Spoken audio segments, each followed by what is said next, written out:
Yes, on yours. Okay. Okay, so I think we're recording. Yeah, I see the recording sign. Okay, Awesome. great. Good. Well, welcome. Thank you so much. We're really excited to engage in this dialogue, all around leadership in this crazy time, and then also, really finding truth in leading virtually. So I'm really excited to engage in this dialogue and really want to thank you for opening our minds and our hearts to this experience. And so I'll let you start by sharing some of your stories, and then we can go from there. Thank you, Kristin. Um, I come today as the chaplain, and I am learning a lot about leading virtually. So I'm also really glad to have these conversations. My name is Jan Fuller, and I'm the university chaplain overseeing all of the religious and spiritual life work on campus. And I come from a unique background. Some of you know that I spent my young adult years, I spent my young years until I was 23 in the Middle East, and I lived through 4 wars. And when I was 11,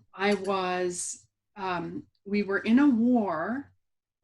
The war ended rather quickly, but the State Department urged us to remain at home, to look like nobody was there, um, and so we were several months in our home, sequestered, much like we are today, except that we couldn't go outside. I and my brother, who were taking piano lessons, were forbidden to practice the piano because we couldn't make noise that would let other people know that we were there. So this has a familiar feel to it of not being, I do walk around my neighborhood, in the afternoons, but this has a familiar feel to it of being kind of on house arrest or stranded at home, or not able to go in these other places. And there's a way in which that makes me feel both more ready or able to do this work at home, and also less able. So it kind of connects in 2 ways, and I may want to come back to that. So I have 2 experiences of that in my childhood, and then as a young adult, I was a teacher before I went to seminary. And I also was in the Middle East, and I got caught in an artillery battle. I went out to my school to do some preparations, and I got caught in an artillery battle. And I was there in the stairwell of my building for 11 days while the shells flew both directions, and the sky filled up with smoke, and the booms were keeping me awake, and I was all by myself in this stairwell where it was cold and uncomfortable, and I couldn't sleep because of the noise, and that kind of serious isolation. I also didn't have anything to eat down there, so that was a short period of time, but I was hungry.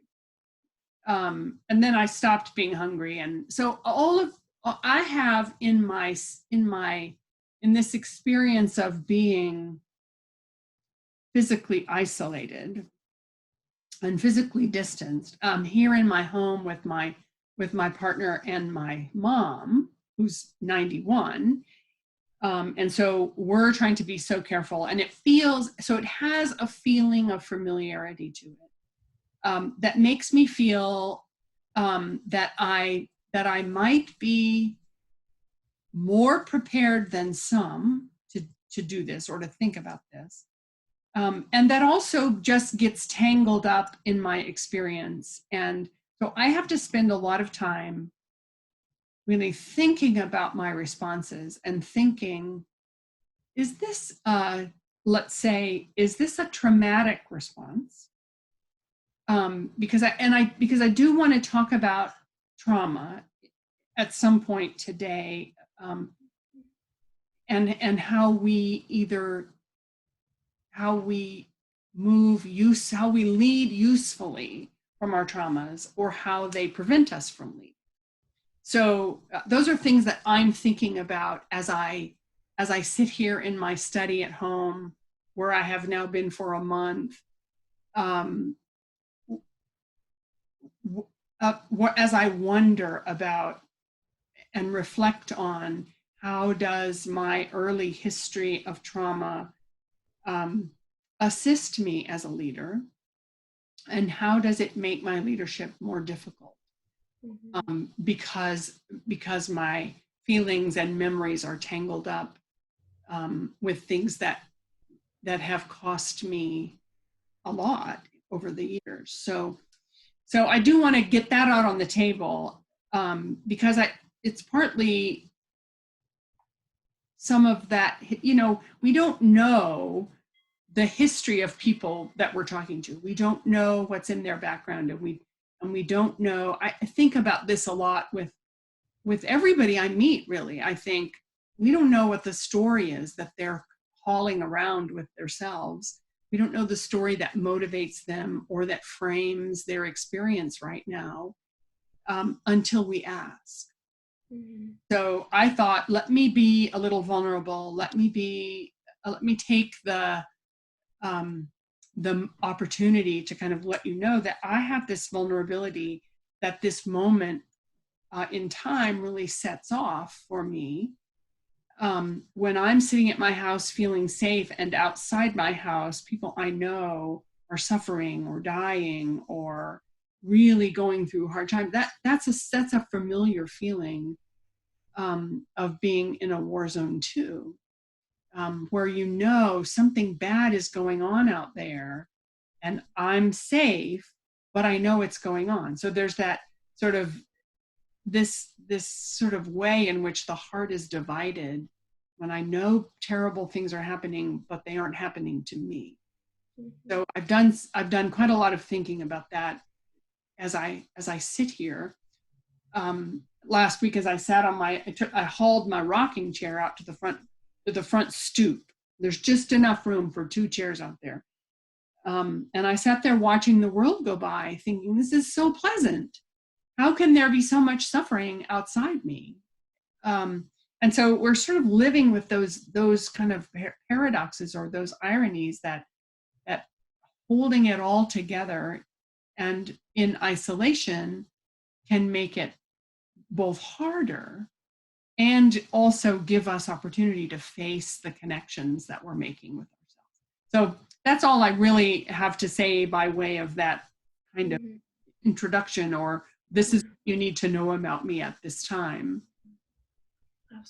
The second thing that I will say, that I know is one of the questions you were asking, but I want to play for a minute with the word virtual. I looked it up.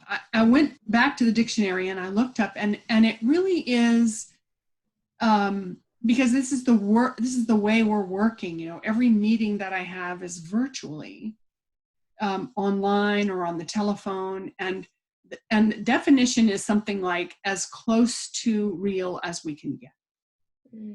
I'm paraphrasing that, but something that's close to real, but not really real. And all of that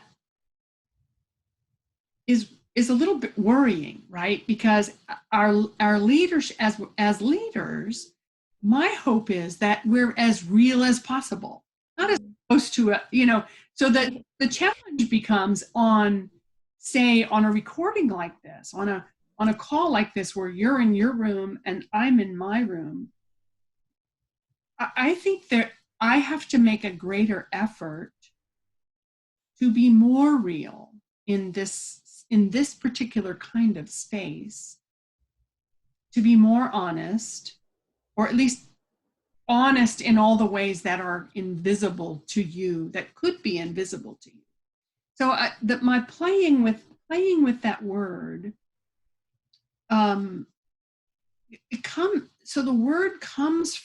the root of that word comes from the word virtue. comes from what we value.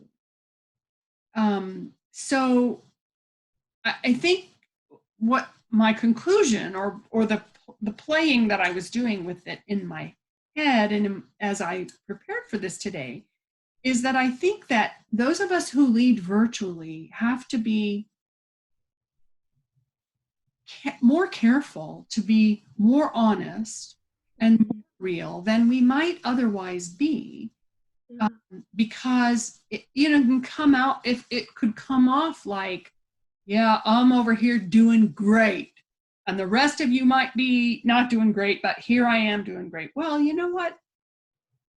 I'm tired of this, and I'm tired of being bound at home, though I understand my own privilege in the ability to do so.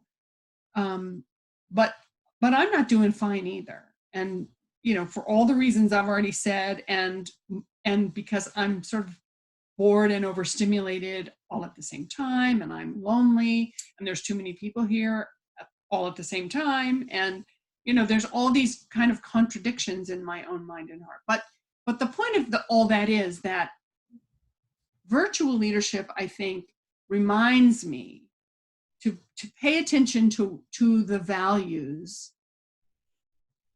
that I hold dear, which are authenticity, honesty. It brings those back to the front. Mutuality, which I know we'll get to in the end, helping us all participate. So I just thought this is an interesting moment in which we're leading virtually, we're leading with our values, even if we're doing it online. And so my preference is to think about it, to think less about the we're not face to face, and more about how do the things we value come across in the ways that we're able to communicate with each other. So I'm a hugger. I'm not able to hug you. I find myself ending a lot of my emails or a lot of my messages to people with some way of blessing them.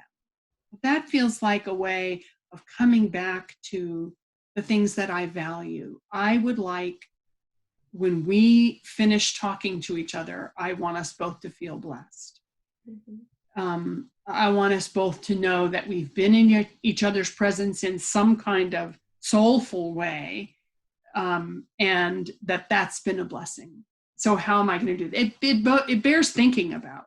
How am I going to bless others, and not just be cranky on the phone or on Zoom. So let me see where you want to go with that. And yeah, absolutely. I think I heard a strong theme of leading with intention, especially with our words. And what an interesting time to really do that, because leading with intention is always something that should be at the forefront of the mind of any leader leading in any sort of context, and especially with words. But we're at a time where words mean more than ever. There's power in the words that we're receiving right now. There's strength that's given in the words we're receiving. And like you were saying, that there are blessings. I find myself very similarly to you. I end a lot of my emails in sending virtual hugs, because I'm very much, I love to be close to the people who I'm leading alongside, and those who I'm connecting with. And not being able to be in their presence is hard, and it's really difficult. And sometimes I find myself just yearning for that human connection, but then often struggling to take those steps to work towards virtual connection, oftentimes as a result of kind of fatigue of the screen and like mental exhaustion, emotional exhaustion. So how might you suggest working past that, or finding ways to kind of satisfy our hearts and our needs to be with people, very much a foundation of what is an Elon education amidst all of this just tiredness Mhm. and Mhm. screen fatigue. Mhm. Well, I think that the first step is to really admit it. I mean, Mhm. I think to be honest about that, right? This is a more exhausting way of learning, of talking to another human being, not just for extroverts, though certainly for extroverts. But this is the most exhausting way I have found there is of getting my work done. Everything right now takes, I think, twice as long as I think it should. Um, I'm less satisfied as I do this, as I work. And so it's twice as long and half as satisfying and double exhausting.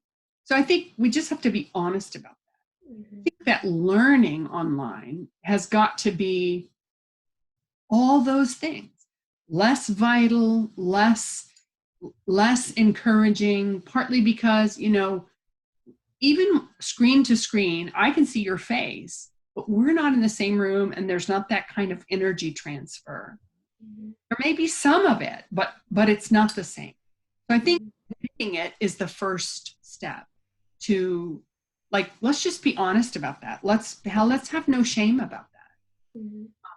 I'm not as productive as I would be in another situation. So that's a given, but I think it bears saying out loud.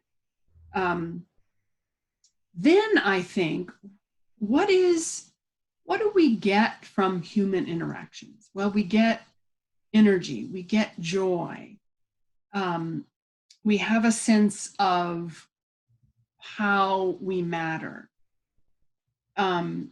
And I think I have begun this week because I began to realize at the end of last week and the early part of this week that my, if I have a pitcher, if I have a glass pitcher in myself, in my soul, that I pour from as I meet with other people, what I began to realize is my pitcher is almost empty.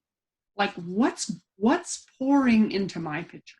That would be the kind of thing that would be happening if I were sitting with you in the chair beside mine and we were really sharing that kind of energy, and your energy was going into my pitcher. Mhm. So this week I've been thinking about, okay, how do I fill my own pitcher? So what gives me joy? What gives me energy? What gives me a sense of accomplishment? What helps me understand the meaning or the meaning I have in the world? So that again takes time. So I've started doing one thing a day that brings me joy. And I have to be intentional about that because you can do things and not realize the joy in them, right? I can take a walk around my neighborhood and not be paying attention and come back a little better. But if I am in the moment and not thinking about a thousand other things, then I can see flowers and dogwoods and other dogs, and I can see my neighbors from a distance. And I have to pay attention. So I'm trying to be intentional about paying attention to the things that give me joy. But part of that is being there at that moment. So there's a kind of mindfulness that's necessary to really reap the benefits of the joy. So the other day I baked bread for the first time in my whole long life. I was so proud of myself and I loved doing it. Um, and after a while, that joy faded because I was like, well, what am I going to do now? Right. So maybe today I'll bake another loaf and everybody to eat it. There's just, I mean, they can be small things, but I have to go inside myself and think, is this going to be joyful? Can I do this joyfully? And if I can't, I need to choose something else. So I'm thinking about even, like opening up a new bar of soap. Well, that's a tiny little thing, but there's a lot of joy in having a new bar of soap. Mm-hmm. So I think part of what you're talking about, intentionality, and is being honest about the fact that my pitcher is low, and that I need things to fill it up, and then doing those things that fill it up. And some of us have to, when we get into a kind of rut, it's harder to think about what fills me up, what gives me joy. And then but we have to figure out what that is and stick with it. Like every day we need to do that. Making a new recipe, I like cleaning out a closet. Now I can't do a closet every day, right? But I can do 2 or 3 things that make me feel like, oh, that was so helpful. Or, taking a walk, being outside. I moved a couple of chairs to the backyard so that I can sit out there and read. And they're colorful chairs. They're bright purple and pink and green. And they make the yard look like jewels, So, that was joyous to me. And sitting out there and taking one dog out there and asking him to lie beside me.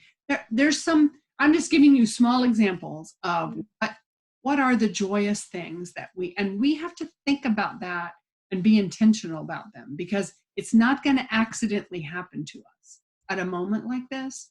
We have to be thoughtful and then mindful as we do it. We can't just do it on the fly, because we're going to miss the joy and we're going to miss the meaning.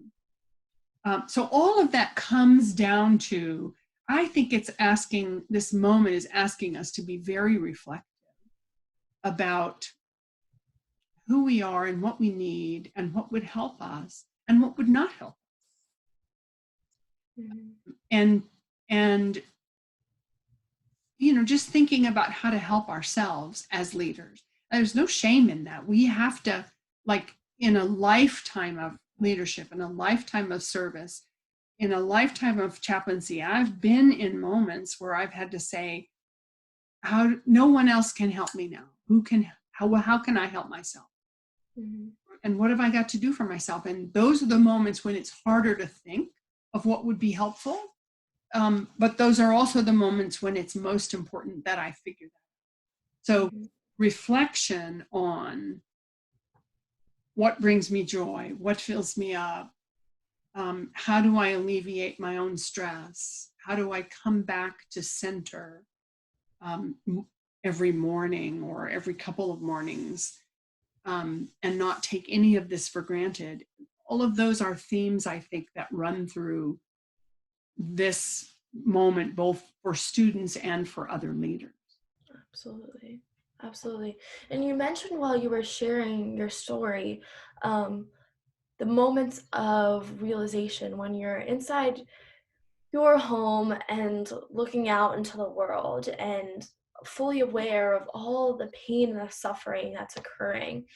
And sometimes that can lead to such like overwhelming feelings of just hopelessness and helplessness, of knowing I'm very much a take action, I want to do something type of person, but feeling that restriction of I'm stuck at home and I'm still doing classes full time and I'm working, sometimes leads to just this like looming cloud of there's this pain, but I'm not sure what I can do. So what might be some of your recommendations to kind of find power within ourselves as students, but then also find ways to possibly enact change in the spaces that we're allowed in right now? Mm-hmm. Mm-hmm. Well, I think that there's in a way, this is where faith comes in. And I'm not talking about being religious. I'm talking about the faith of the faith that what we do matters. And it matters in the short run and in the long run. And that what we're doing now is connected to what we're going to do or who we're going to be. I've lived long enough now that I know for sure that, like, if you asked me what do you think is most true, what do you think that nobody can get you to disbelieve, what's my firmest belief? I would say that my firmest belief is that nothing gets wasted. Now, I use God language, but not everybody does, and that's perfectly fine. I think so what I say is that God doesn't waste anything that happens to me. So that these months of sitting in our home are preparing us for something. I'm not saying God's doing this to us. I'm saying is that in the end, this is going to we're going to be prepared for something that's out there that we don't know it's out there. So like I said at the beginning, maybe there's a way in which my early years have prepared me for this in a way that I didn't realize was happening. So that I'm using that as an example of of faith that believes or that feels sure that this is not going to go to waste out there. Okay, so you're going to school. You know that your schooling matters. I mean, your grades won't matter beyond your first job,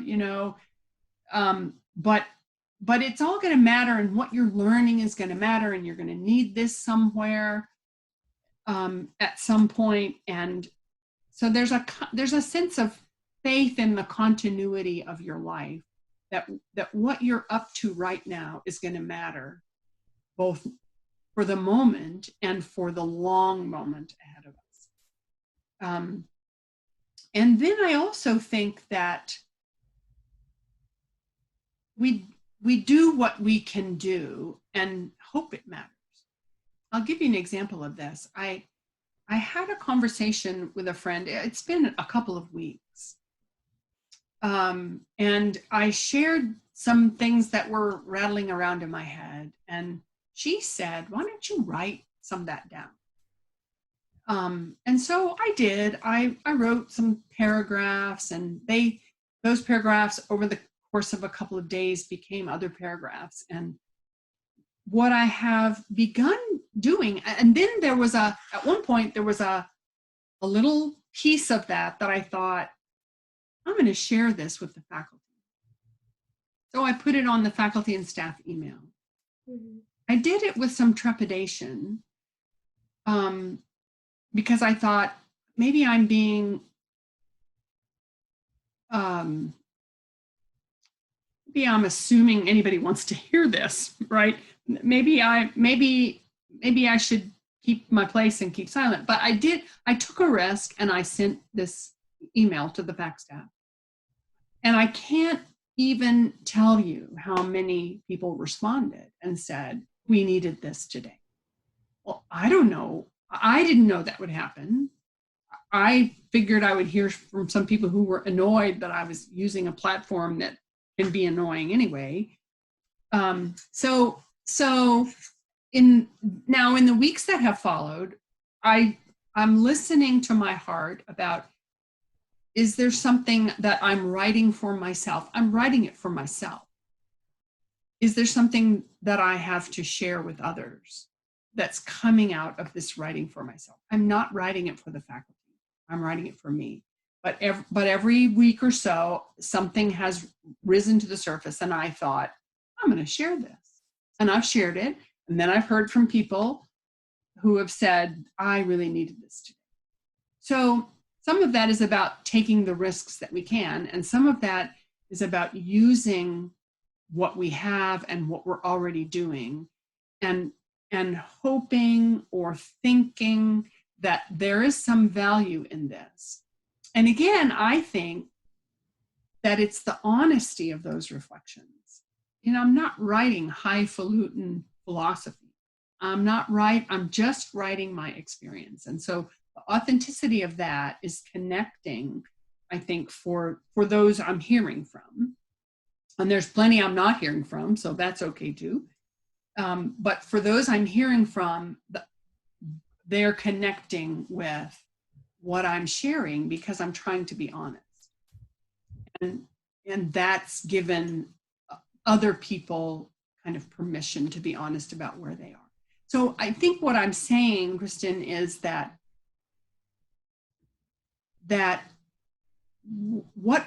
where we are and who we are matters, even in ways we can't see. And then if we're doing our work, if we're doing our own work, and at some point are able to share that. So if we're I can imagine this in your context, in a class discussion where you say something very real. You're not trying to impress people. You're not trying to, blind them with your brilliance. You're just trying to be real. Comes back to that virtual idea, right? That I think what we need right now in our leadership needs to be real. And however we can do that, it's going to help somebody else.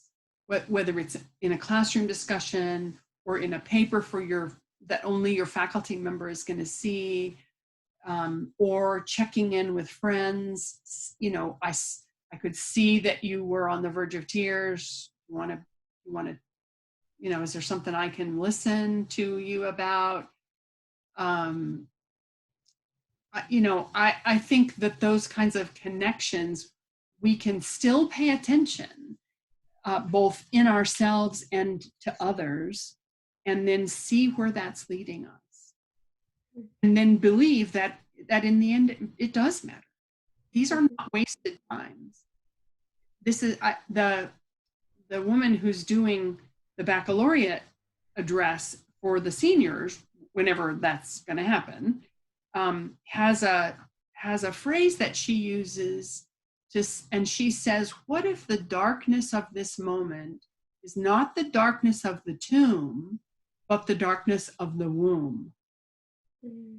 What if this is an experience that's going to give birth to something new in our society, in our world, in our own selves?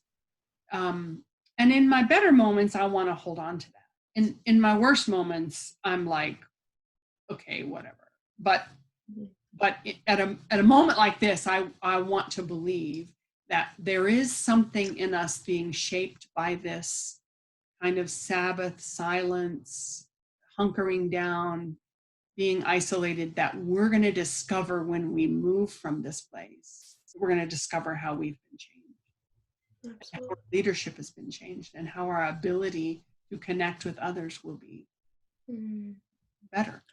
Yeah. And I'm excited. I'm excited about opportunities. I'm excited about periods of reflection. I'm excited about what's to come. I think this gives us a wonderful space to really think about the systems that we're existing within and our impact upon them, and kind of reevaluation of how we're existing in a very real, and as we've said, in a very intentional way. And I think it's given me great time to especially realize how lucky I am in so many different contexts, but especially in terms of my Elon education. We prepare as students for opportunities to be resilient. And this is a shining example of that. This time to be a phoenix means something more unique than ever. And I think that in a way, in my heart, the pieces of the puzzle come together for me of, although this isn't what we were expecting, and although this is something we never anticipated, what a time for growth, and what a time for evaluation. And the byproduct of that, I think, is going to be something that maybe was never a part of our wildest dreams.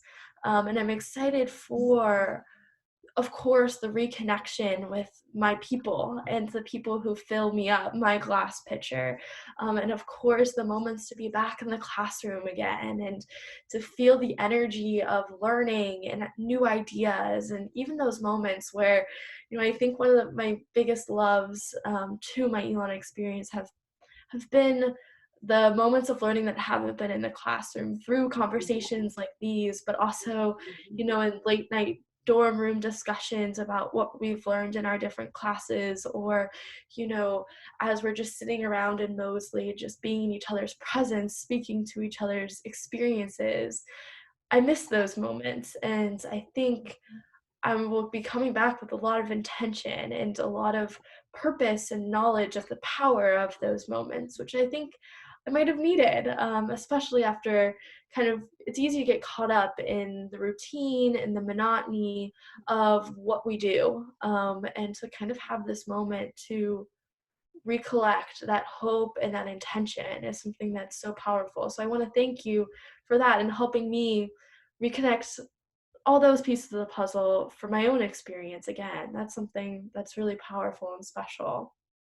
I thank you, Kristin. I'm grateful for that. And I'm also really aware that we are, so what I didn't have when I was a child was these kinds of connections that we have now. We have the internet, we have TV, we have, when I was a kid, we had a radio that we sat under the dining room table as the bombers were going over, and we listened to the radio. That was our connection to the world. Well, we're amazingly connected to the world now. And some of us have seen more news than we can possibly digest. But I think that the other even larger piece for us is to think about, how do we want our world to be different when we come out of hiding, right? What do we need to tackle to change about our world? So I'm really aware that, say, the coronavirus is killing more Black people in proportion to white people. So what can we do about that? I'm thinking hard about that, in the inequities of that, the injustice of that. When I come out from hiding, what do I want to do for this world to be a different place? What do I need to be doing?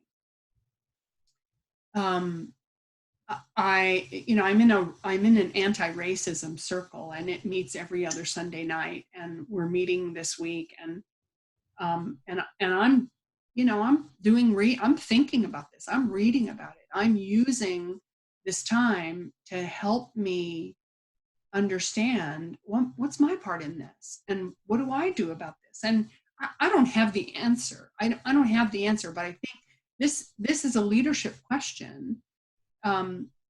If we can get our heads around it, and I know that it's hard when we're hunkered down thinking about, how do I just survive this day?